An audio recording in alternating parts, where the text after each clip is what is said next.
I liked the Vigors the most.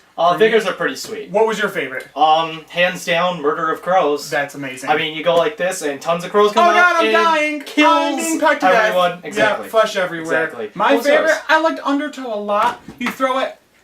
Guys, I am so excited to get this Infinite review out. You said he wasn't gonna be here. I know. Wait. You're not gonna do it without me, are you? Yeah, actually, you've been replaced with a cat. Yep.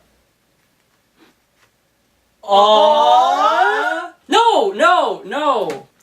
Well, Mitch, let me put it this way. Patrick, did you play and beat BioShock Infinite?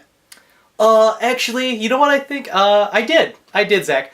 Did you beat BioShock Infinite? Yeah, actually I did. Twice. Yeah, I didn't beat it. So what? The cat didn't beat it. Yeah, actually he did. I can't believe dude, the cat can even do that. You guys are didn't even think assholes. that That's was not possible. even like I bought it and then I Like, just started doing That's that. awesome. You didn't have to train I was it. like playing a game, whatever, Right. and he's like meow meow meow, which translates, can I play this video right, game? and then I was like...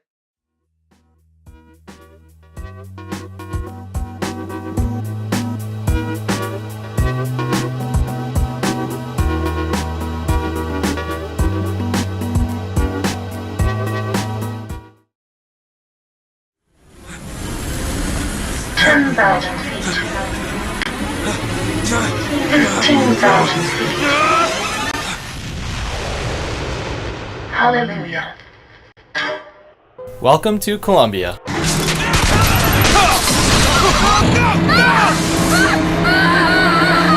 So pretty.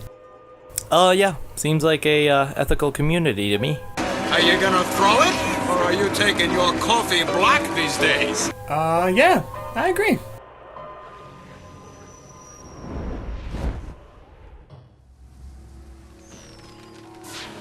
BioShock Infinite is a beautifully stylized world full of steampunk attributes and patriotic themes. It doesn't take long for you to feel immersed into this frantic adventure. These themes and attributes are represented through the design of the weapons, the powers, the enemies, and the characters. Irrational does a spectacular job of making the player feel as though they are living within 1912 Columbia. All these elements intertwine so well that it makes the floating city of Columbia believable. Ken Levine really sold the concept of the underwater city of Rapture in his previous work. He does the exact same thing with Columbia. I was truly captivated by the overall style of Infinite, which lends most of its strengths to the well-composed music and well-written storyline.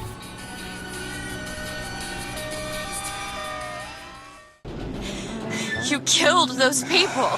Elizabeth. You're a monster. You take on the role of Booker DeWitt, a down-on-his-luck private investigator who must rescue Elizabeth, a young girl imprisoned in Columbia. His primary reason for doing so is to erase his financial debt. Excuse me. Booker is a dark, brooding character who opens and grows throughout. He's also a bit of a badass, which makes playing his story through to the end very entertaining. Elizabeth is naive, innocent, and is essentially the only good person left in the city. Her father, Comstock, is a charismatic and truly evil man. To Comstock, Elizabeth is an investment. Losing her would mean losing his prophetic image. This is the reason behind the creation of the mechanical menace known as Songbird. His sole purpose is to keep Elizabeth locked away from anyone that dares to take her. Elizabeth and Songbird share an eerily similar relationship to that of the Big Daddies and Little Sisters from previous games. For those who are familiar with Ken Levine's previous work, we all know there's usually a hint of a possible twist. Constantly, I found myself asking, when is it going to happen? And it's not so much when it happens, but what will happen that will truly astonish you. Infinite covers such topics as racism and industrialism taken to the extreme. These are represented by the Vox Populi rebel group and the inventor, Jeremiah Fink. The overall storyline is Infinite's true strength. I felt encouraged to play it through to the end and was not at all disappointed. Heads.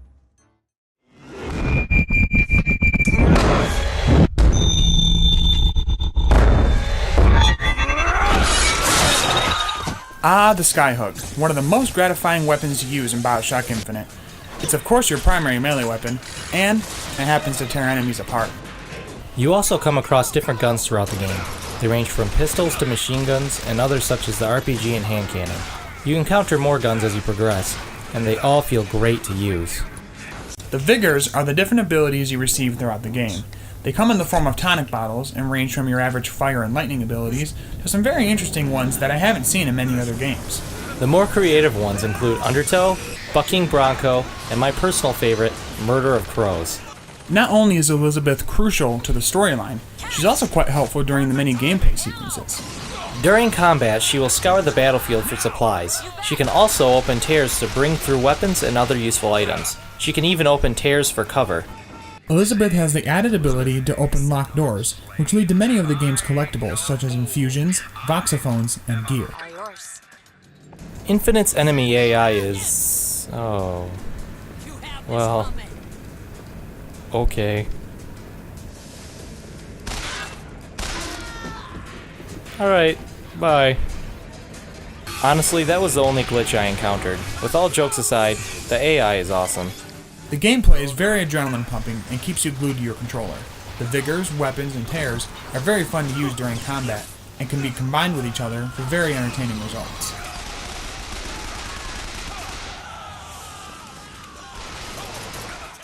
BioShock Infinite borrows a lot from the original, but is more action-based than its predecessor. The tears and Skyhook are awesome, and incorporating Elizabeth works fantastically. Elizabeth's AI could have been frustrating, but instead is a saving grace. While these things are true, I felt as though the game could have gone farther in terms of overall design when compared to the rest of the franchise. The story and gameplay were spot on, but I think they could have been expanded upon just a bit more. This could be easily fixed with more voxophones throughout to relate story elements, and expanding the types of weapons and vigors available.